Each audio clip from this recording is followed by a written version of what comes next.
Hello everyone, मैं राहुल कुमार आप सभी का अपने यूट्यूब चैनल में स्वागत करता हूं। पहला जो वीडियो था आपका वो था आपका योजना आयोग का जो पंचवर्षीय योजना रिलेटेड वीडियो था। और आज का जो वीडियो का टॉपिक है वो हम लोग का है नीति आयोग का टॉपिक। ठीक है, क्योंकि हमने इससे पहले योजना आयोग के अंदर जो पंचवर्षीय योजना उसके बारे में हमने बात कर लिया था।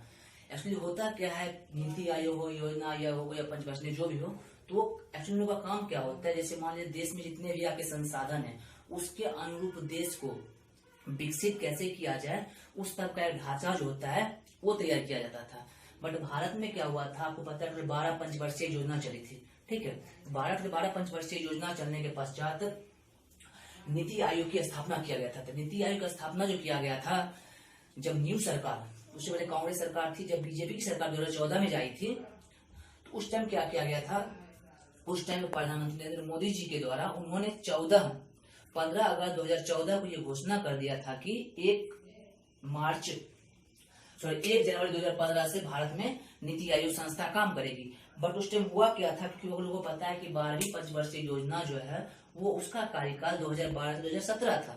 ठीक है, तो आधिकारिक तौर पे जो है ये संस्था 2017 यानी 31 मार्च 2017 से काम करना चालू कर रहे थे। बट इसका एक थिंक टैंक, एक बौद्धिक चेतना एक इसका था, उसका जो विजन जो लक्ष्य था उन्होंने काम करना 2015 से ही चालू कर दिया गया था।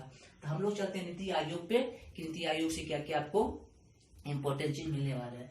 सबसे पहले कि नीति आयोग इसकी स्थापना हम लोग पहले ही बता रखा है कि इसकी स्थापना जो 2015 में किया गया था 1 जनवरी 2015 को। बट ये सुचारू रूप से इसका कार्य जो स्टार्ट हुआ था वो हुआ था 2017 से किया गया था। अब है कि नीति आयोग को पहले आपका क्या इसका फुल फॉर्म जानना बहुत जरूरी है। बहुत सारे एग्जाम में आपसे पूछता है कि नीति आयोग का फुल फॉर्म क्या है। तो इसका जो आपका फुल फॉर्म होता है नीति का NITI, इसका होता है नेशनल, ठीक है ना, institution for transmission India, national institution for transmission India. मतलब इसका आप हिंदी में से ये बोल सकते हो राष्ट्रीय भारत परिवर्तन संस्थान। इसका भी काम वही है, जो काम योजना आयोग का था उसका विस्तृत काम नीति आयोग करती है। ये क्या करती है, बस ये इसका एक विजन दिखाया था। और इसमें क्या था, इसकी स्थापना में इन्होंने 3 मुख्य बिंदु को रखा था। इन्होंने अपने कार्य करने का 3 तरीका था। एक 15 वर्षीय विजन जिसको लोग दृष्टिकोण बोलते थे, एक उनका था 7 वर्षीय रणनीति, और लास्ट उसका था 3 वर्षीय कार्य योजना। इन्होंने इन तीनों चीजों को रखा था ताकि 3 वर्ष में कैसे कार्य चलाएंगे, 7 का करेंगे और 2031-32 में वो विजन रखेंगे।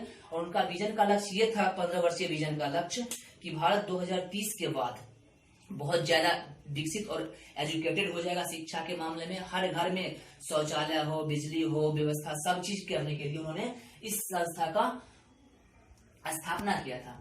अब है इसके संगठन, नीति आयोग क्या है, संगठन। तो इसके संगठन जो होते हैं आपको पता है कि योजना आयोग के अध्यक्ष भी कौन थे, आपके प्रधानमंत्री होते हैं। और नीति आयोग के भी अध्यक्ष आपके थे प्रधानमंत्री जी होते थे, और उनके अध्यक्ष उन्हीं को माना जाता था।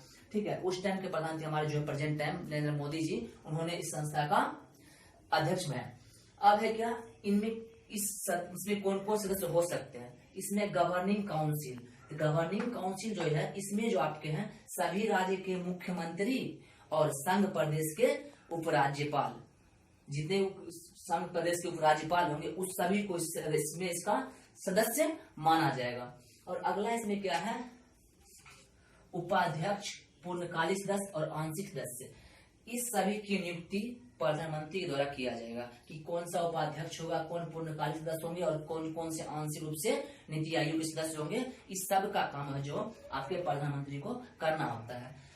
अब यह है नीति आयोग जो प्रेजेंट टाइम में वर्तमान में सीईओ है उनका नाम है अमिताभ कांत। आप लोगों को पता है कि रेलवे एग्जाम हो या आपका SSC एग्जाम हो, इस टाइप के एग्जाम में आपसे यहाँ से क्वेश्चन हर हाल में देते हैं कि नीति आयोग के अध्यक्ष कौन थे। प्रथम अध्यक्ष यही है। ओके, अब है इनमें क्या, वर्तमान उपाध्यक्ष। तो वर्तमान में इनके उपाध्यक्ष वो इनके हैं राजीव कुमार जी। कौन है इनके वर्तमान इनके अध्यक्ष हैं, राजीव कुमार। कभी कभी आपसे यही पूछ देगा कि नीति आयोग के प्रथम उपाध्यक्ष कौन थे, तो वो थे अरविंद पनगड़िया। हमने यहाँ लिख रखा है आपको, अरविंद पनगड़िया नीति आयोग के प्रथम उपाध्यक्ष थे।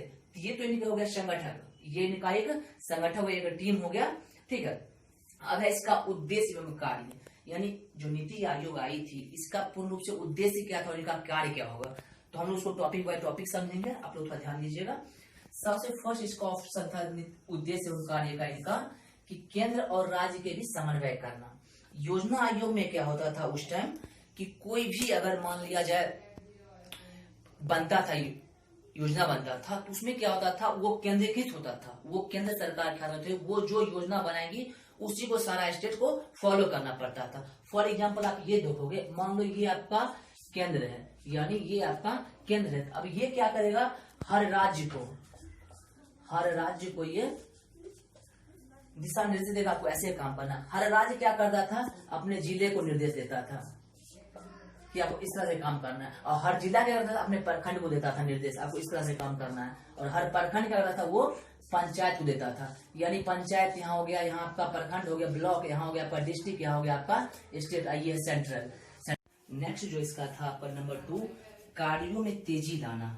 ओके, उस टाइम क्या हो पाता था कि समन्वय सिर्फ गवर्नमेंट ऊपर से सेंट्रल गवर्नमेंट आदेश देता था, और उसको क्या आप लोग करते थे, स्टेट गवर्नमेंट, जिला, प्रखंड उसको इम्प्लीमेंट करता था। बट उस टाइम क्या होता था, कार्य तेज से नहीं हो पाता था। बट नीति आयोग से क्या हो गया इस जमाने से, कोई भी काम होता है उसको वो क्या होता है, ग्राउंड जीरो से उसको स्टार्ट किया जाता था, पंचायत से उसको स्टार्ट किया जाता था, यहाँ से प्रखंड जाएगा, प्रखंड से ये डिस्ट्रिक्ट जाएगा, डिस्ट्रिक्ट से ये स्टेट, स्टेट से ये सेंट्रल। कहने मतलब ये था कि ये काम मतलब जरूरत के हिसाब से उन्होंने काम को करना चालू कर दिया था।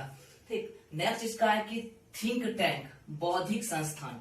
इनका एक संस्थान था जिसका काम था चेतना, बौद्धिक चेतना, सिर्फ सोचने का, दूरगामी सोच वो रखते थे कि हम लोग किस तरह से आगे बढ़ेंगे कि हमारा स्टेट, हमारा कंट्री बहुत ज्यादा हर देश के सामने अच्छा परफॉर्म करेगा। ठीक है, तो इनका ये थिंक टैंक था। आपसे एग्जाम क्वेश्चन पूछ ही देगा कि योजना आयोग का कौन सा ऐसा संस्था मतलब टीम है जो बहुत ज्यादा बौद्धिक चेतना काम करता है, तो आपको होता है थिंक टैंक काम करता है बहुत ढंग से। अब है कि योजना आयोग के केंद्रीकृत नीति। उस टाइम क्या होती थी कि योजना आयोग जिस टाइम थी, तो उस टाइम था कि जो भी नीति बनती थी वो सिर्फ केंद्रीकृत होती थी। बट अब क्या हो गया है कि अब केंद्र के राज्य में दोनों में समन्वय स्थापित कर दिया गया। इसमें क्या होता है कि दोनों मुख्यमंत्री और प्रधान दोनों मिलकर काम को आसानी से कर लेते थे। अब अगला है जगह क्षेत्रीय नीति। मतलब अब ये था कि योजना केंद्रीकृत नीति की जगह पर क्षेत्रीय नीति को बढ़ावा देना। मतलब जो पहले ये नीति थी केंद्रीकृत नीति, अब उसके जगह पे क्या कर दिया है नीति आयोग ने, क्षेत्रीय नीति को बढ़ावा दिया है कि जरूरत क्या है, आम इंसान जरूरत क्या है, उसके हिसाब से वो एक डाटा तैयार करके एक योजना लाते थे। उस टाइम क्या होता था कि गवर्नमेंट को जो मन हुआ वो लाके सबके ऊपर लाद दिया जाता था, इसलिए वो पूर्ण रूप से वो आपका डेवलप नहीं हो पाया, ना ये कंट्री डेवलप हो पाया, ना ही वो उतना योजना सक्सेसफुल हो पाया। अब है क्या दोनों में अंतर क्या है, योजना आयोग में क्या अंतर और नीति आयोग में क्या अंतर है, आपको मैंने पहले बता दिया दोनों में क्या अंतर। फिर भी हम लोग अब यहाँ देखते हैं। पहला इसका स्टेप है, ये रूसी मॉडल पर आधारित था, बिल्कुल सही है। योजना आयोग था ये था रूसी मॉडल पर आधारित था, और पता है प्रथम पंचवर्षीय योजना था वो हेराल्ड डोमर मॉडल पे आधारित था। बट नीति आयोग था ये था भारतीय विद्वानों के द्वारा तैयार किया गया मॉडल था। मतलब भारतीय विद्वानों को इतना पता है कि हमारे देश में किस चीज की संसाधन ज्यादा है और क्या चीज चाहिए, आम जनता की जरूरत क्या है, उस हिसाब से उन्होंने काम करना चालू किया था। अगला है इसका अनुमोदन एनडीसी के द्वारा करेगा, मतलब नेशनल डेवलपमेंट कमेटी। मतलब जो इसका जो कोई योजना आयोग में का बनता था पंचवर्षीय योजना, तो उसका अंतिम अनुमोदन राष्ट्रीय विकास परिषद देता था। बट नीति आयोग में क्या है, ये स्वयं देगा, इस चीज को ये बढ़ावा अपने आप ये दे देगा। मतलब जो इसको करना होगा, कोई योजना बनाता है इसको इम्प्लीमेंट ये गवर्नमेंट ऑथोराइज करके खुद अपने आप दे दिया करता है। अगला है केंद्रीय भूमिका अधिक। इसमें क्या था कि केंद्र की भूमिका बहुत अधिक, हमने आपको लास्ट टाइम बताया था कि उस टाइम तक केंद्र कोई भी योजना बनाती थी उसको राज्य आती थी, राज्य से वो जिला आता था, जिला से प्रखंड और प्रखंड से वो पंचायत में बांट दिया था, यानी वो था इसमें सारा काम केंद्र के अंदर था, बहुत ज्यादा उसकी जिम्मेदारी थी। बट नीति आयोग क्या हो गया था, सहयोगी संघवाद को बढ़ावा देना। सहयोग से मतलब ये हो गया कि आम जनता के साथ साथ, मतलब आपको जनता को लेके गवर्नमेंट पूछती थी, प्रखंड पूछा, प्रखंड से जिला गया, जिला से ऊपर, मतलब दोनों के बीच में सामंजस्य बढ़ाए काम करना ही आपका क्या होता है, सहयोगी संघवाद, आपस में मिलजुल के काम करना होता था। अगला है सरकार की भूमिका। आपको मैंने बार बार बोला है कि आपका केंद्रीय भूमिका हो या सरकार भूमिका, इसमें सरकार की भूमिका सबसे ज्यादा थी। बट इसमें क्या था, सरकार के साथ साथ निजी क्षेत्र को भी बढ़ावा देना होता था कि आपके जरूरत के हिसाब से संस्था काम करती थी कि आपको क्या जरूरत है, वो क्या चाहिए, उस हिसाब से आपको ये बनाया जाता था। ठीक है, तो ये आपके total important question NITI Aayog से रिलेटेड हो गए। अब एग्जाम में किस तरह से क्वेश्चन पूछेगा इसमें, तो पहला आपसे क्वेश्चन ये पूछ देगा कि नीति आयोग के सीईओ कौन है। हमने आपको लास्ट टाइम ये बता रखा है कि नीति आयोग के जो सीईओ होते हैं वो भी है अमिताभ कांत। अगला आपका क्वेश्चन नीति आयोग से दे दिया जाएगा।